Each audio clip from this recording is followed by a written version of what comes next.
Transfer of property. Kaushalya, ये खुशी की माँ की जमीन है और अब वक्त आ गया है कि ये जमीन खुशी के नाम हो जाए। वैसे भी इसने अपना सारा पैसा मेरे इलाज पर खर्च कर दिया है। जहर ही दे दो मुझे। पहली पत्नी की जमीन बाप बेटी के नाम, हक किसका? बाप बेटी का। इतने सालों से मैं जो ये कैफे चला रही हूँ, हाँ, बदले में मुझे क्या मिलेगा? आप ऐसे खुशी से उसका हक नहीं छीन सकती है। और तुम किस हक से बीच में बोल रहे हो? हाँ, अब समझी। इस गूंगी को पहला फुसलाकर तुम इसकी जमीन हड़पना चाहते हो ना? पता है मुझे।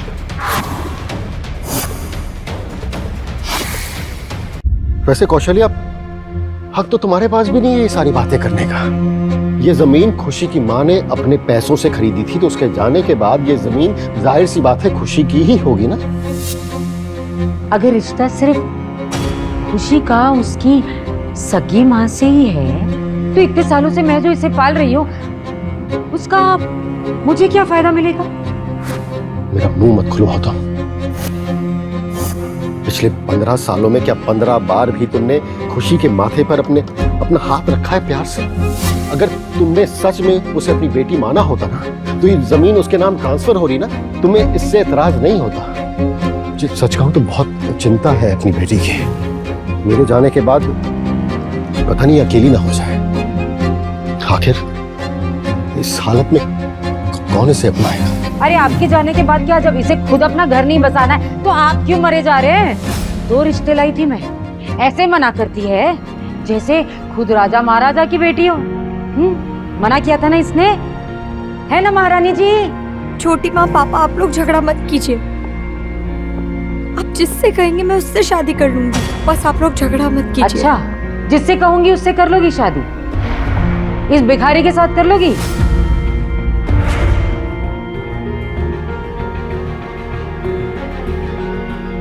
अगर आपकी यही इच्छा है तो मुझे मंजूर है। नहीं बेटा, नहीं। कैसी बात कर रही हो तुम कौशल्या? तुम अरमान की हालत जानती हो, वो खुशी का ख्याल नहीं रख पाएगा। इस फकीर को जब अपने घर ले आए थे तब ये बातें सोचनी चाहिए थी ना, कैसे ख्याल रखेगा। सिर्फ अपने माँ बाप का झगड़ा रोकने के लिए ये शादी के लिए भी मान गई। ये इतनी जल्दी शादी के लिए हाँ कैसे कर सकती है? क्या मैं इसे अपनी असलियत बता दूं? नहीं, जानवी के बाद एक और धोखा बर्दाश्त करने की हिम्मत नहीं है मुझ में। जवाब दो।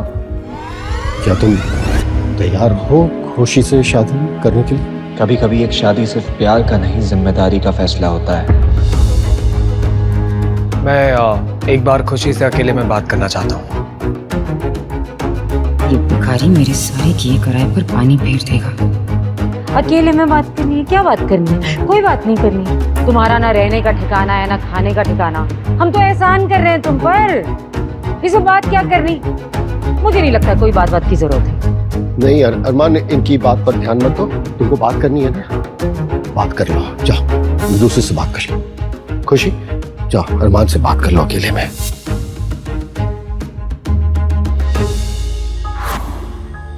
खुशी, तुमने कहीं शादी के लिए हाँ इसलिए तो नहीं कहा क्योंकि तुम अंकल आंटी के बीच में झगड़ा रुकवाना चाहती थी? नहीं नहीं अरमान, ऐसा नहीं है। शादी जिंदगी भर का कमिटमेंट है खुशी।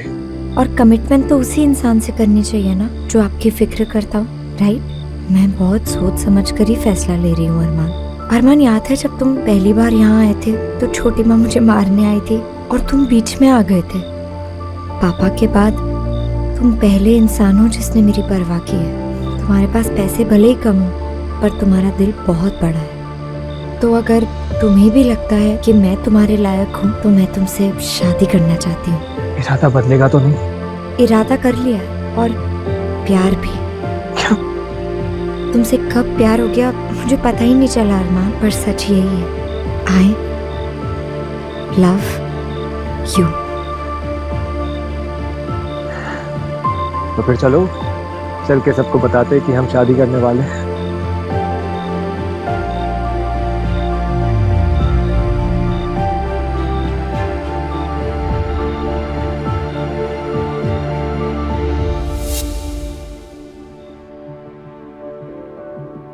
ज्यादा पता नहीं है, बस मैंने तुम्हारे नाम पे 5 लाख की एफडी कराई है, मेरी तरफ से शादी का एक छोटा सा गिफ्ट।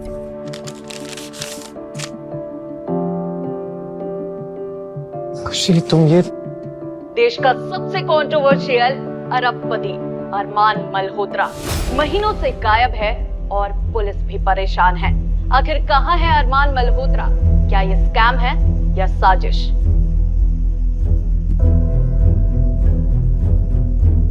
अरमान, ये तुम हो ना? नहीं। पर फोटो तो तुम्हारी ही थी। अब खुशी, दुनिया में ना एक शक्ल के 7 लोग होते हैं। इतना ज्यादा अमीर होता, अरबपति होता तो मैं तुम्हें हनीमून के लिए न्यूयॉर्क या फिर लंदन नहीं लेकर जाता।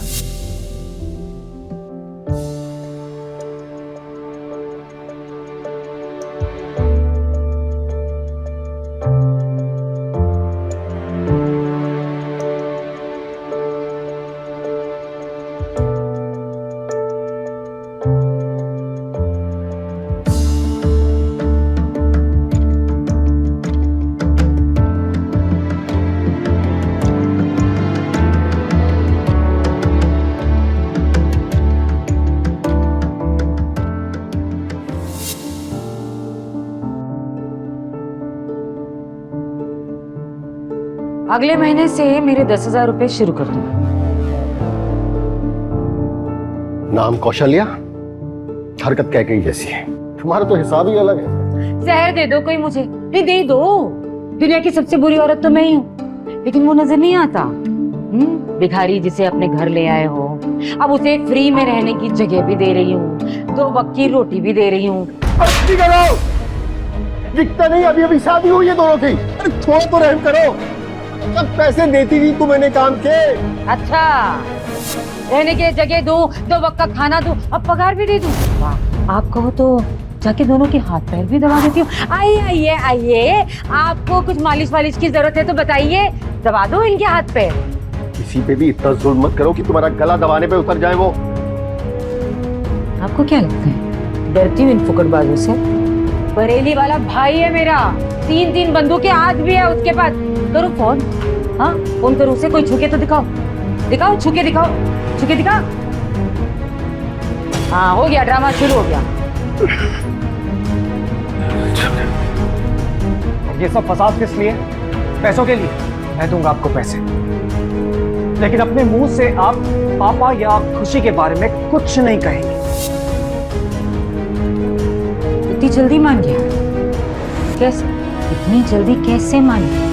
पता है मुझे, किसी बड़े पैसे वाले के साथ कनेक्शन है तेरा। तुझे क्या लग रहा है? मुझे खबर नहीं है, ऋषभ को भी पैसे तूने ही दिए। ये पैसे कहाँ से आ रहे हैं ना, ये तो मैं पता लगा कर। कौशल्या, तुम्हारे दिल में जहर कम भरा है क्या, जो भले से लड़के पर शक कर रही हो? अगर इसके पास पैसे होते तो तुम्हारा बर्तन बांटता क्या? इसके पास कितने पैसे और कितने नहीं, इसका पता मैं लगा करूंगी। आप जाके बर्तन धोइए ना, आपको याद कर रहे हैं बर्तन, बहुत याद कर रहे हैं। चाहिए चाहिए, अगर चलो काम पर लगो तुम लोग भी, इनका खाना चाहिए सबको।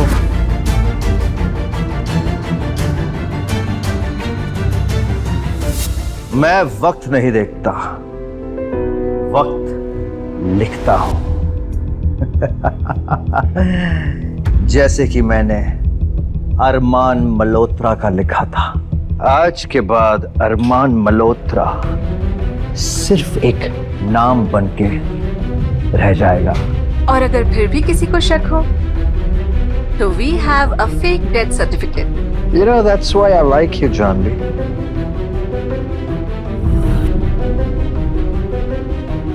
Congratulations. अब तुम ऑफिशियली बोर्ड ऑफ मेंबर्स का हिस्सा बन चुकी हो। सिर्फ काम का नहीं, तुम्हारी जिंदगी का हिस्सा बनना है मुझे। वो तो तुम हो अरमान, अब तुमको मुझसे कभी नहीं छीन सकता। बेचारा अब पूरी जिंदगी कोर्ट के चक्कर काटता रहेगा अपने आप को जिंदा साबित करने में। बेचारा अरमान, आई जस्ट होप कि प्यार में कभी किसी को ऐसा धोखा ना मिले। You never know. Sure.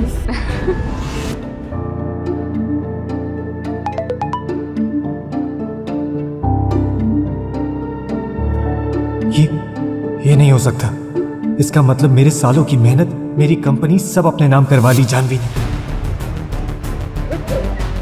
क्या हुआ? सब ठीक तो है ना? मैंने देखा था आज तुमने ठीक से नाश्ता भी नहीं किया था। खुशी जूस लेकर आओ फ्रिज से।